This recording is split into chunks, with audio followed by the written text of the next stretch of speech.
Se confía, mas no te fías. Sí. Alguien muy importante, no sé qué tan confiado haya sido, puso prácticamente toda su confianza y la de su legado en ti. Cuéntame de cómo conociste a Roberto Gómez Bolaños. Puede que haya sido de los momentos más maravillosos de mi carrera. Me tengo que ir muy atrás porque si no, no tiene sentido todo lo que pasó ese día. O sea, el día que yo ya conocí a Roberto Gómez Bolaños, te estoy hablando que había, no sé, 20 años de historia por lo menos. Afortunadamente este episodio no lo va a ver mi mamá, mis hermanos ya se la saben y mi papá ya se murió. Pero en mi casa, o sea, en mi infancia, yo no puedo decirte que mi infancia fue una cosa maravillosa, porque no lo fue. No lo fue por miles de razones. Hoy mi vida es maravillosa y mi familia la amo con todo mi ser. Pero mi infancia específicamente, lo que yo viví en la casa de mis papás, fue la época más dura de mi vida sin cercanía a ninguna otra. ¿Derivado de? Derivado de el carácter de mi papá. Mi papá tenía un carácter, o sea, mi papá era una persona muy, cuando digo agresivo, la gente cree que golpeaba. No le golpeó a nadie nunca. O sea, bueno, a mis hermanos sí les tocaron 3, 4 maracas de ese. Sí. O sea, mis hermanos sí lo tocaron, pero a mi mamá nunca la tocó. O sea, no era un tipo golpeador, pero era muy gritón. Era muy agresivo. Era, no sé, o sea, basado muy seguramente en su historia personal, que me faltó mucho conocer de su historia personal, que hoy puedo entenderlo diferente, pero pues a los 6, 7 años no entiendes ni madre de lo que está pasando. Y yo soy la quinta de 4 hombres.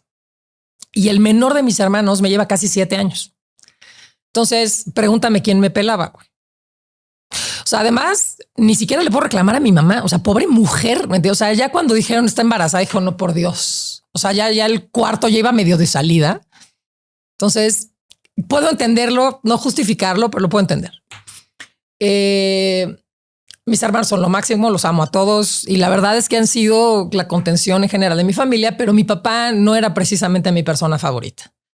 Y era muy violento con sus reacciones.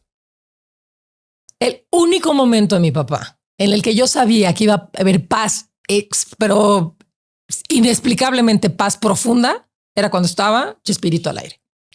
Entonces empezaba el Chavo del 8 el lunes 8 de la noche y mi papá eran carcajadas. O sea, era una cosa que yo decía, ay, o sea, ¿qué onda con este señor? O sea, ¿por qué no puede ser así toda la vida? Entonces se volvió para mí un momento de seguridad anhelado. O sea, no sé lo que significaba. O sea, empezaba, o sea, yo y el tan, dice, puta, qué paz. O sea, era una conexión inmediata. Entonces no me lo perdía. Y cuando empezó a salir toda la semana, todos los días, porque entonces era el Chavo el lunes, el Chapulín el martes, Chespirito el miércoles, puta, qué paz todos los días, porque a esa hora era la hora de que mi papá se enojaba porque mi mamá roncaba. Había una puerta en el cuarto de mis papás que era de madera. De esas, o sea, una casa no era una casa de gran madera y era bastante floja. Entonces mi papá pegaba en la puerta de madera y no sé cómo sonaba esa madre. Entonces era un momento que decía, y amaneceres rancheros de gritos y sombrerazos las mañanas, ¿no? Pero si estaba Chespirito al aire, todo eran carcajadas, todo era paz. Entonces eso marcó una conexión emocional con el programa en sí desde muchísimo antes en mi vida. O sea, te estoy hablando 8 años. Cuando entro a trabajar a Televisa, que además entré por accidente, que es otra historia, pero entro a trabajar a Televisa, fundo el área de Consumer Products y no hay nada. O sea, porque siendo la empresa que más marcas crea en el país, seguro todos los días, no había realmente una estructura de explotación fuera de la pantalla. Todas las marcas de Televisa son creadas para ser explotadas dentro de la pantalla, aunque tengan una repercusión enorme afuera. Pero el Chavo tenía un potencial enorme. Entonces empiezo con el proyecto de la serie animada del Chavo, tratando de inmortalizar un programa que eventualmente se iba a ir avejentando y iba a ser cada vez más complicado llegar a nuevas generaciones. Entonces empiezo con el proyecto, va avanzando con 25,000 retos, pero al final avanza y cuando todo esto lo fui construyendo con Roberto Gómez Fernández, con el hijo de Chespirito. Cuando ya por fin avanza, Televisa dice, órale, medio sí, ya hay que presentárselo a Chespirito porque pues la luz verde te la tiene que dar él. Dice, ay, claro, yo cool, ¿no? Sí, hombre, me imagino. El día anterior a la presentación, ¿no? So, te lo juro por Dios que yo así sentada así de, ok, listo, reviso la presentación, súper ñoña. Llego al día siguiente, no dormí, claro que no dormí. Llego al día siguiente, típica mesa de los 60 de Televisa, porque todavía te estoy hablando, esto fue en 2003, todavía no se remodelaba muchas cosas de Televisa San Ángel. Eran todavía esas mesas enormes como de mármol, súper ceremoniosa, de la época de Miguel Alemán, así de, ¿no? Antiquísima. Y solo estaba Roberto Gómez Fernández, Roberto Gómez Bolaños. No me acuerdo quién más estaba, había alguien más y yo. Para hacerle la presentación de cómo iba a ser la serie animada y tal. Ya antes de entrar, empiezo a sudar, así de unos nervios que yo desconocía. Yo decía, ¿qué onda, mano? ¿Qué pasa? Entonces ya me meto al baño, literal. Digo, claro, es que voy a conocer al Chavo del Ocho. O sea, ¿de qué te extraña, no? Respiro profundo, me relajo. Digo, ya profesional, Maca, no jodas, ¿no? Entro a la sala de juntas, mi PowerPoint acá, empiezo a contarle, Roberto, muchísimo gusto, súper ceremoniosa. Yo así, porque aparte soy cero fanny de que pasaba Enrique Iglesias y yo corría por la foto. Mi vida, o sea, cero, nunca ha sido así. Y ese sí, para que creas, era mi celebridad de la vida. Entonces yo lo veía y decía, ¿te controlas? Profesional, presentas, ¿no? Lo saludo, empiezo a presentar, empiezo a hablar y se me empieza a cortar se me empieza a cortar la voz horrible, no puedo hablar, nudo en la garganta. Y él me veía y sonreía y me veía. Y yo viéndolo a los ojos, y yo esperando ver a Roberto Gómez Bolaños, y decía, es el Chavo del Ocho. Es el Chavo del Ocho. No puedo ver otra cosa más que el Chavo del Ocho. Y empiezo a llorar. Se me empiezan a salir las lágrimas, incontrolable. Se me empiezan a salir las lágrimas. Bobby, su hijo Roberto, me dice, no, o sea, el hambre y las ganas de comer. Y se levanta muerto de la risa. Dije, qué bueno, gracias por romper un poco el hielo. Me acerco, le dije, no puedo. Necesito decirte lo importante que eres para mí. ¿Te puedo abrazar? Y empieza a llorar él. No, güey. O sea, no te puedo decir lo que fueron los siguientes 10 minutos más maravillosos de mi vida. O sea, me abrazó, lloramos, le conté lo que significaba para mí. O sea, pregúntame si ya la serie animada valía madres. O sea, no volvimos a hablar del tema. No sabemos haber estado como una hora contando anécdotas. Él se reía. Yo decía, the time of my life. O sea, a mí ya la serie me da igual. Si mañana me corren también. O sea, esto ya valió la pena todo. O sea, yo no te puedo explicar la emoción. O sea, ahorita te cuento y revivo ese momento de ver los ojos de una persona y no poder ver nada más. O sea, decir, es que estoy viendo al Chavo del Ocho, yo vi el barril, o sea, no había manera de ver otra cosa. Entonces me pongo a platicar con él, nos volvimos súper filosóficos, nos dieron, olvídate, y al final dije, oye, yo tengo que dar respuesta de lo que te iba a preguntar. Me dice, no te preocupes, hagan lo que quieran. Está en tus manos, ven más de Roberto, yo lo voy a probar. Aparte. Entonces, bueno, el mejor día de mi vida, olvídate. Entonces, desde ahí tuve como una conexión muy cercana con él. Tuve la oportunidad de estar muy cerca porque él sí quiso ver gran parte del proceso de la serie animada. Aunque el productor es Roberto Gómez Fernández, él estuvo muy involucrado, sobre todo en un principio. Entonces, él estaba viviendo en Cancún. Yo tuve, la verdad, una hermosa ventaja porque Florinda es muy territorial y es muy difícil. Pues siempre fue muy protectiva, ¿no? O sea, como proteccionista es que la palabra no es proteccionista, es como territorial, o sea, como que protegía mucho el entorno de Roberto. Entonces, pues por alguna razón crucé también esa barrera. Entonces yo tenía la posibilidad de ir a verlo mucho a Cancún. Entonces acabé haciendo una relación muy cercana con él. Me convertí un poco en el punching bag a veces entre la familia y Florinda en cuanto al tema de intereses. Cuando ella quería opinar sobre el tema, entonces me sentaba yo con ella, me tomaba el tiempo de sentarme con ella y de explicarle, ¿no?, el por qué queríamos hacer ciertas cosas. Y pues el objetivo se cumplió. O sea, fueron como, pues no sé, deben haber sido 10 años más o menos. Roberto muere en 2014. Entonces fueron, sí, 10 años, casi 11. de relación muy, muy cercana, de muchos proyectos en medio. O sea, fueron, pues, no sé, 130 episodios del Chavo Animado, como 70 episodios del Chapulín Colorado, el homenaje que se le hizo en vida en Auditorio Nacional. O sea, que fueron muchas cosas que estuvieron bajo mi responsabilidad. La apertura de la cuenta de Twitter de Roberto, por ejemplo, que esa sí es gran historia icónica. Y eso pues cada vez me fue haciendo como más cercana a él. Y sí te puedo decir que tuve la hermosa ventaja y privilegio de que me contara miles de historias.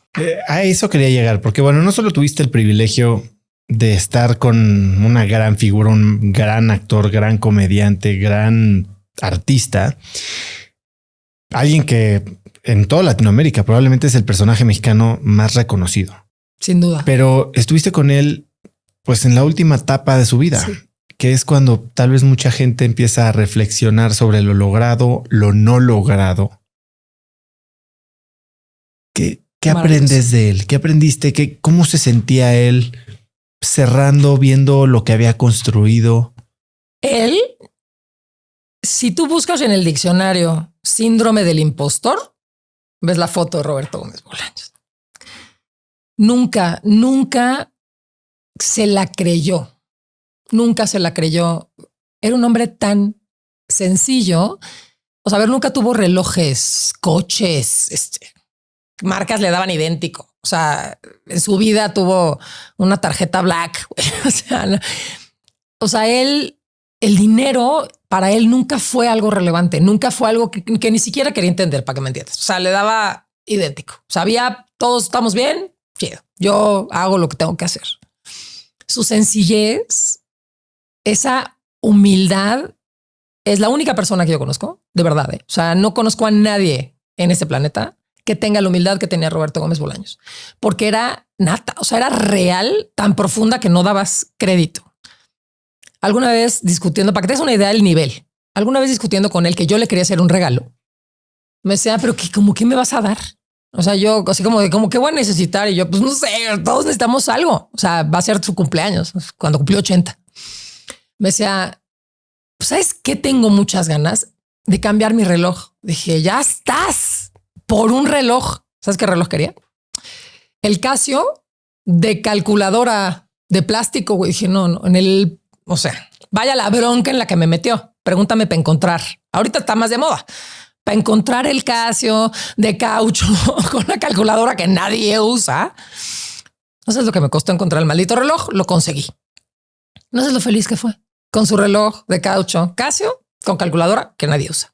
Ese tipo de cosas eran las que le daban ilusión.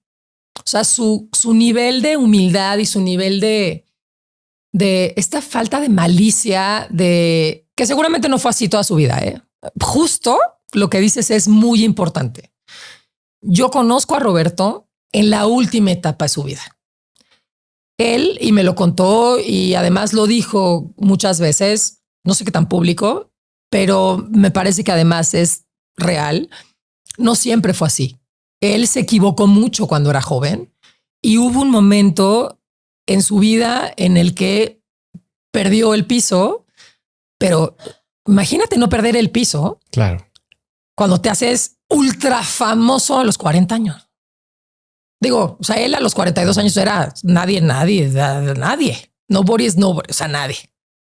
Y digo, no sé si sepas esa historia, así es muy pública. O sea, él llega a la televisión a hacer un casting para escritor, porque él lo que hacía pues era escribir y dibujar, porque era lo que hacía, escribir, dibujaba en revistas y ves que antes las revistas eran, no, las portadas eran dibujadas a mano. Y cuando llega a Televisa, en ese momento, no sé, la XW, ¿no? Llega y ve las dos filas, pues la de escritor era, olvídate, y la de televisión eran 3. O sea, por acá agarró la fila corta y acabó siendo y participando de alguna forma, participando con Capulina, con Viruto Capulina en un principio, ¿no? Y entonces no era algo que estaba planeado. Él no quería ser actor. Él acabó siendo actor por accidente y de pronto su carrera se catapultó de una forma muy accidental. Entonces, por supuesto que hay un momento en el que pues, se te va la onda, o sea, fue, y él mismo lo cuenta en su libro, a ver, o sea, sí se me fue la onda, sí fui mujeriego, o sea, sí, ni modo, man, o sea, sí me equivoqué, pero pues así soy, un hombre común, ¿no? Entonces, cuando ya está ahora sí que al final de su vida, sí era muy reflexivo, muy reflexivo y pedía cosas muy extrañas, pero estaba muy consciente de lo que había logrado, pero lo veía en el pasado. O sea, él no tenía conciencia de lo vigente que era y de lo relevante que era para América Latina. Y en ese contexto de yo ya viví, ya me equivoqué, hoy estoy feliz, contento, tranquilo con quién soy, y tú tienes 50 años menos que yo, no hagas esto. Te dijo, te dio alguna lección que te dijo, mira, te va a ir muy bien, va a ser muy exitosa, cuida este punto. Sí, sí me dio varios consejos. La verdad que no fue solo uno. Tuve muchas pláticas con él en donde me centró. Una sí, claramente es nunca pierdas el piso, nunca pierdas el piso porque la caída es perra. O sea, nunca pierdas el piso. No se me olvida y no se me olvidará nunca. La otra tiene que ver con el no se fía y nunca lo hubiera vinculado. Hasta ahorita nunca lo hubiera vinculado. Fíjate. Y él me dijo, confía, pero pero no te fíes. Yo me acuerdo que en algunos momentos, hijo, en esta me voy a meter en una bronca si la cuento como es. Cuéntala, pero, ahorita vemos qué hacemos. Sí. Mira, la verdad es que Soviet es la verdad. Y pudo haber sido uno de los momentos más clave de lección para mí. Yo creo que fue la lección más grande de vida que me dio él. Cuando abro el Twitter de Chespirito, le explico lo que es, ¿no? O sea, imagínate la conversación. La computadora de Roberto era una Compaq de escritorio de taca, una cosa así. Y le encantaba estar ahí todas las tardes. Entonces yo llegaba y decía, a ver, hermano, por favor, o sea, te la voy a cambiar. Y ese fue mi primer regalo, fue cambiarle la computadora. ¿Tú de verdad crees que yo con mi Mac? Por supuesto que se con taca, feliz de la vida. Con un internet de y en 2004. O sea, yo decía, ¿por qué? O sea, necesitamos hacer algo diferente. Por fin lo convenzo para abrir su cuenta de Twitter. La abro y le digo, a ver, esto es, le explico tal. Y me dice, ¿y como quién me va a seguir? Así, esa fue la palabra. Y yo, vamos a hacer una apuesta. Si llegas a 1 millón de seguidores, hacemos un live. ¿Qué es un live? Una entrevista en vivo desde tu casa para que la gente te pregunte en vivo. Lo vio no lejano. O sea, esto no va a pasar nunca. Va. Yo estaba en Cancún, quedándome en el hotel de enfrente de su casa. Lo abro, lanza el primer tweet y me dice, es la primera vez que tuiteo que ese video está en las redes del primer tweet de Chespirito y pone, síganme los buenos, ¿no? Que ya, gracias, es lo único que necesito. Yo de lo demás me encargo, ¿no? Me voy al hotel y como broma, así, o sea, de nada a 50,000, 100,000, que eso, pues perdón, pero en esa época no pasaba. O sea, no es algo como, ay, se viralizó, o sea, no sabes ni qué era eso. Entonces yo hablando con su hijo, todavía ni salía la nota. O sea, la nota iba a salir al día siguiente, no hoy. O sea, nada, eran las 7 de la noche. No sabía. Al día siguiente dejé Noy. O sea, estaba en todos lados, ¿no? Entonces, claro que llegó al millón a las 2 semanas. O sea, creo que fue de las cuentas de mayor crecimiento más rápido de la historia de lo que quieras Twitter en América Latina en esa época. Y pues hace el live en su casa. En esa época, en Televisa, a mí me estaban presionando mucho para que hiciéramos un homenaje en vida a Roberto. Se lo habían querido hacer, 20 años llevaban tratando de hacerle un homenaje en vida y Roberto no había querido. Ella que no. De ahí saco mi tema de odio las mañanitas porque poner cara de las mañanitas es un asco. O sea, y luego en mi casa, en mi familia, la cantan hasta quisiera hacer solecito. Sí. Entonces dice, cállense, güey. Y tú así. Y llega un momento que no sabes para dónde voltear, ¿no? Entonces siempre hacemos esa broma. Me dice, ok, te chocan las mañanitas. Ahora pones a cara 2 horas. Y con eso me callaba, ¿no? Me decía, no, pues sí, está perro, la neta. Entonces ya no lo habíamos podido convencer por ningún lado. Me pongo creativa y en el live le digo, si llegas a 2 millones, me dejas hacerte un homenaje en vida. Él vio 2 millones, me dijo, eso no va a pasar. 2 millones no va a pasar. Le dije, va, le entras, va. Nos dimos la mano, cámara, 2 millones, hacemos un homenaje en vida. Entonces empieza la planeación del Auditorio Nacional. Y mientras más iba avanzando, más iba creciendo y acabaron 16 países conectados, toda América Latina. No se hizo en vivo, pero casi, o sea, se hizo un falso vivo, pero sí, la conexión sí fue en vivo. Cantó Juan Gabriel, fue el Club América, llegó Thalía, o sea, tiraron la casa por la ventana. La planeación era una cosa espectacular. Yo, olvídate que era un pavo real. Ahí está mi lección de vida. Yo era un pavo real. O sea, yo no iba saludando así porque de verdad se me iba a notar. Yo decía, esto no lo ha hecho nadie. O sea, nadie lo ha conseguido. Yo, chida. Una semana antes, imagínate el nivel de producción que se desplegó para esto. En cada televisora, Perú, Colombia, todas. Una semana antes, Roberto al hospital. Y yo, madre mía. Y gravísimo aparte. Terapia intermedia, se sentía súper mal. Tenía enfisema pulmonar. Entonces con insuficiencia respiratoria y tal, los siguientes, pues todos en el hospital, juntas, oye, ¿qué hacemos? Y yo, pues, ¿cómo que qué hacemos? Pues no hacemos nada, mano, ya. No, o sea, lo cambiamos. No, a ver, no se puede cambiar de fecha el auditorio, todo lo, ¿no? Sí. Entonces, ya pensando en si poníamos una grúa con la cámara para conectarlo, y yo empiezo a oír esas cosas, Oso, y yo empiezo, no te puedo explicar. O sea, entré en una crisis yo de, ¿qué haces? O sea, ¿de qué hablan? O sea, como que una grúa en el estacionamiento del hospital.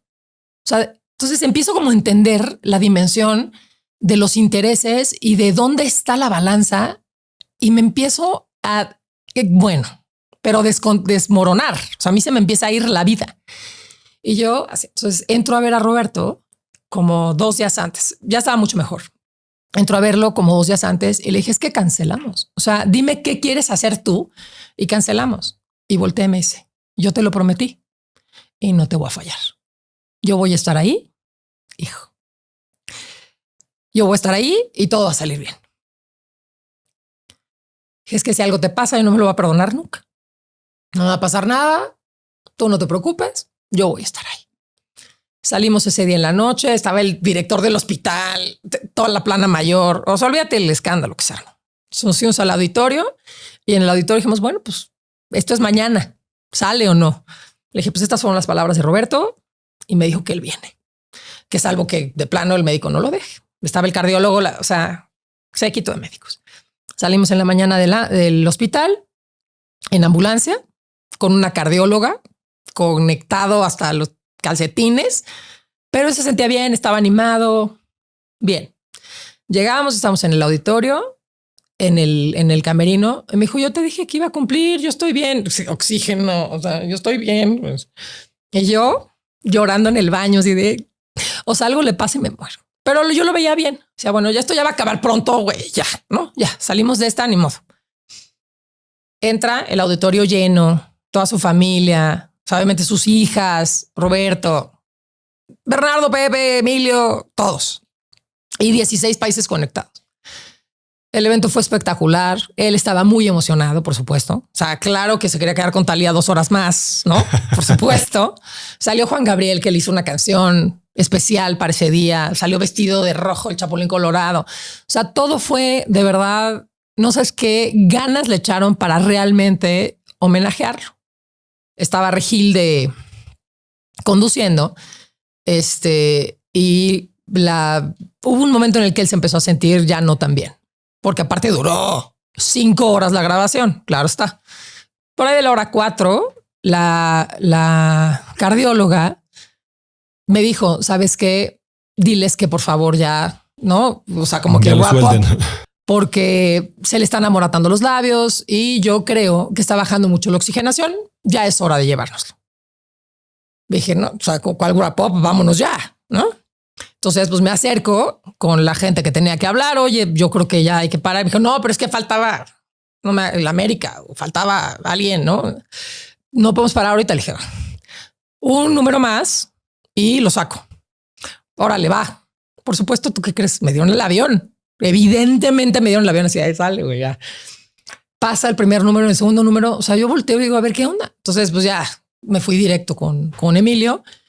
Le dije, Emilio, la cardióloga me está diciendo, o sea, ya no me brinqué a todos. O sea, dije, no voy a preguntarle a nadie. La cardióloga me está diciendo que mejor, güey, obvio. O sea, ya paren a la señal, lo que quieras. Me subo a avisar la Regil, entra el paramédico, lo que quieras. Y sale, o sea, 11,000 imagen, 4 horas, todos tus ídolos conectado con Silvio Santos en Brasil. O sea, tienes a todo. Imagínate el cúmulo de emociones en el cuerpo, Roberto. 11,000 personas en el auditorio atrás de ti gritando, toda tu familia, la gente importante para ti, Segovia, todo el mundo fue. Salimos todos, un séquito de 20 personas a acompañarlo a la ambulancia y de repente llegamos a la ambulancia, suben a Roberto, se despide, todo el mundo llora, perfecto, y me quedo parada junto a la ambulancia y se empiezan a regresar todos al auditorio y veo a Roberto con la cardióloga, ¿no? Digo, a ver, o sea, su hijo era productor. Y ya, y yo, ¿cómo? Puta, pues me subo a la ambulancia, ¿no? Y cierran la puerta y nos vamos. Y yo, no te puedo explicar lo que lloré en la ambulancia, porque obviamente ya se quedó dormido, se relajó. ¿Qué significó eso para ti? ¿Qué fue lo que sentiste? Digo, puedo interpretar que en un momento hay 11,000 personas preocupadas por ti y cuando las cosas se ponen duras, nadie estás solo. Nadie. Llegamos al hospital. O sea, yo entiendo quién se tenía que quedar a grabar. Llegamos al hospital y no me hagas caso las horas. Tengo idea, perdí la noción del tiempo. Pero de la hora que llegamos a 3 horas después, no había nadie en el hospital. Estaba yo sentada en el piso llorando con una culpa que yo decía, es que no lo puedo creer, qué contraste de vida. Hasta que por fin pude entrar a verlo. Entonces así entré yo llorando, perdóname, es que nunca pensé que te fuera a poner en esta posición. Y volteó y me dijo, no te confundas, esta es la historia de mi vida. Y yo así, me dijo, esta es la historia de mi vida. Siempre fue así. Y es la historia de muchísimas de las celebridades. Y la verdad es que es más, te lo agradezco, porque yo no estaba consciente de lo vigente que estaba. Y fue muy bonito darme cuenta que la gente todavía me quiere. Yo, o sea, seguía yo, llorando. Y ahí me hizo prometerle que yo no me iba a ir de Televisa hasta que él muriera. Justo ahí en el hospital. Me dijo, no me queda mucho tiempo, o sea, tampoco te estoy pidiendo que te quedes toda tu vida. Me dijo, pero tú de aquí no te puedes ir hasta que yo me muera. ¿Me lo puedes prometer? Le dije, no, güey, pues después de hoy, mano, lo que me quieras pedir, te voy a decir que sí, ¿no? Entonces, y en efecto, o sea, me quedé un par de años más, pero ese momento de ver cómo si el show tiene que continuar y que no es una frase hecha, es una realidad, porque los intereses que se mueven son tan amplios, tan grandes y tocan a tantas personas que tampoco lo puedes cortar de tajo, ¿sabes? O sea, había millones de gente llorando, conectadas en diferentes países porque habían podido ver a Roberto. Entonces tampoco era ay, oigan, yo ya me lo voy a llevar. O sea, hay un conflicto de intereses natural que entra, no sé qué fuerte. Y espero nunca volver a estar en una posición similar porque fue muy duro. O sea, no sé si yo soy capaz de dirimir entre el bien y el mal en una situación como esa. La verdad, nunca la dimensioné hasta que la vi directamente y pues a lo mejor me novatearon durísimo. O sea, fue la primera y la última. O sea, no me arriesgué cerquita de nada una vez más. ¿Te sentías solo? Sí. el éxito en general es muy solitario. Y la verdad es que, y no es él, yo creo que esta es una reflexión muchísimo más amplia y muchísimo más profunda. Mientras más mayor te haces, menos gente tienes alrededor. Entonces, sin importar si es tu familia, no tu familia, tus amigos, o sea, es el éxito solitario. Imagínate el éxito y, ¿no? La edad, ¿no? Entonces, y además viviendo en Cancún. O sea, no estaba en Ciudad de México, que hace mucho más fácil la interacción. Entonces, y además, la gente cree que un cómico, ¿no? Porque al final fue un comediante, escritor, actor, cantante, bailarín, lo que quieras, porque fue todo. Todos creemos que ves un comediante y es una persona feliz, ¿no? Y asumes, oye, pues es que es súper chistoso, ¿no? Todo el tiempo está haciendo chistes. Pues no, o sea, realmente no. O sea, Roberto era un tipo no especialmente comediante. Era ultra genio, como que, ¿no? O sea, se le ocurrían unas cosas que decías, ¿de dónde sacaste esto? Y todo el mundo lloraba de la risa, él también. Pero, o sea, no, su forma de llevar su día a día no era entre carcajadas, ¿me entiendes? O sea, era un tipo más bien introvertido, súper tímido, cosa que parecería un contrasentido, y callado. O sea, no era el parlanchín de la mesa.